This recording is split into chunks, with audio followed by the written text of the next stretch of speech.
महाराष्ट्र के बारामती में हुए उस खौफनाक प्लेन क्रैश को लेकर अब एक ऐसी खबर सामने आ रही है जो कई सवाल खड़े करती है।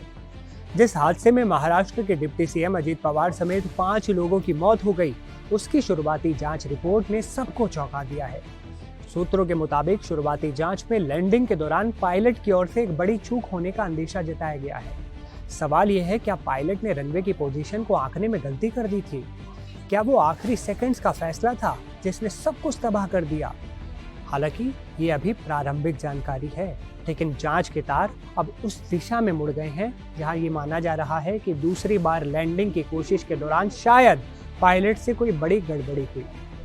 विजिबिलिटी खराब थी, मौसम साथ नहीं दे रहा था, फिर भी विमान को लैंड कराने का फैसला क्यों लिया गया? क्या इस हादसे को टाला जा सकता था? इस पूरे हादसे की टाइमलाइन को जरा समझिए। मुंबई से VSR वेंचर्स के इस लीयरजेट 45 प्लेन ने बुधवार सुबह 8:10 पर उड़ान भरी थी। सफर शुरू हुए अभी कुछ ही मिनट हुए थे कि विमान बारामती के करीब पहुंच गया। सुबह 8:18 पर पायलट सुमित कपूर ने पहली बार लैंडिंग की कोशिश की, लेकिन वहां विजिबिलिटी बेहद कम थी। कोहरे और धुंध की वजह से रनवे साफ नहीं दिख रहा था। पायलट ने इसकी जानकारी एयर कंट्रोल रूम यानी ATC को दी। ATC ने बिना देरी किए उन्हें गो अराउंड यानी हवा में एक चक्कर लगाने का आदेश दे दिया। पायलट ने विमान मोड़ा और आसमान में चक्कर लगाने लगा। करीब 25 मिनट बाद सुबह 8:45 पर पायलट ने दूसरी बार लैंडिंग की कोशिश की। ATC ने फिर पूछा कि आपको रनवे नजर आ रहा है? पायलट ने हाँ में जवाब दिया, लेकिन जैसे ही विमान नीचे की तरफ झुका, वो अपनी सही पोजीशन से भटक गया। स्पीड और पोजीशन का तालमेल ऐसा बिगड़ा कि जब तक पायलट इसे सुधारते बहुत देर हो चुकी थी। 8:46 पर विमान रनवे से 50 मीटर दूर एक गहरी खाई में जा गिरा था। VIP फ्लाइट का दबाव और टेबल टॉप रनवे का खतरा। जांच में एक और बड़ा और कड़वा सच सामने आ रहा है। सूत्रों का कहना है कि अक्सर VIP फ्लाइट्स और हेलीकॉप्टर ऑपरेशंस में तय समय पर पहुंचने का एक मानसिक दबाव होता है। क्या उस सुबह भी पायलट पर समय पर लैंड करने का कोई प्रेशर था? बारामती की एयर स्ट्रिप कोई आम हवाई पट्टी नहीं है। ये एक टेबल टॉप रनवे है जो काफी ऊंचाई पर बना है।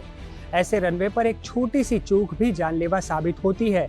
जांचकर्ताओं का कहना है कि जब कुछ मिनट पहले तक रनवे दिखाई नहीं दे रहा था, तो ऐसे जोखिम भरे एयरफील्ड पर दोबारा तुरंत अप्रोच करना खतरे से खाली नहीं था। फिर ऐसा क्यों किया गया? विमान की अलाइनमेंट और रनवे से उसकी दूरी को लेकर पायलट ने शायद सही अंदाजा नहीं लगाया। रिपोर्ट कहती है कि विजिबिलिटी इतनी खराब थी कि विमान को बारामती के बजाय पुणे डाइवर्ट किया जा सकता था। पुणे में लैंडिंग की बेहतर सुविधाएं थी, लेकिन शायद डाइवर्जन के बजाय लैंडिंग को चुनना ही सबसे बड़ी गलती हो गई। विमान जैसे ही रनवे से 50 मीटर दूर निचले इलाके में गिरा, एक जोरदार धमाका हुआ। विमान फ्यूल से भरा हुआ था, जिसने इसे पल भर में आग के गोले में बदल दिया। चश्मदीदों का कहना है कि धमाका इतना तेज था कि लगा जैसे कोई बम फटा हो। अजीत पवार, पायलट सुमित कपूर, सह पायलट शांभवी पाठक, अंगरक्षक और फ्लाइट अटेंडेंट, किसी को भी संभलने का मौका तक नहीं मिला। अब ब्लैक बॉक्स की जांच से ये साफ होगा कि क्या कॉकपिट में उस वक्त कोई घबराहट थी या कोई तकनीकी खराबी आ गई थी। लेकिन शुरुआती रिपोर्ट ने ये साफ कर दिया है कि खराब मौसम और रनवे की पोजीशन को आंकने में हुई चूक ने एक बड़े राजनीतिक चेहरे और 4 अन्य काबिल लोगों की जान ले ली। क्या VIP मूवमेंट के नाम पर सुरक्षा से समझौता हो रहा है? ये वो सवाल है जिसका जवाब अब पूरे देश को चाहिए।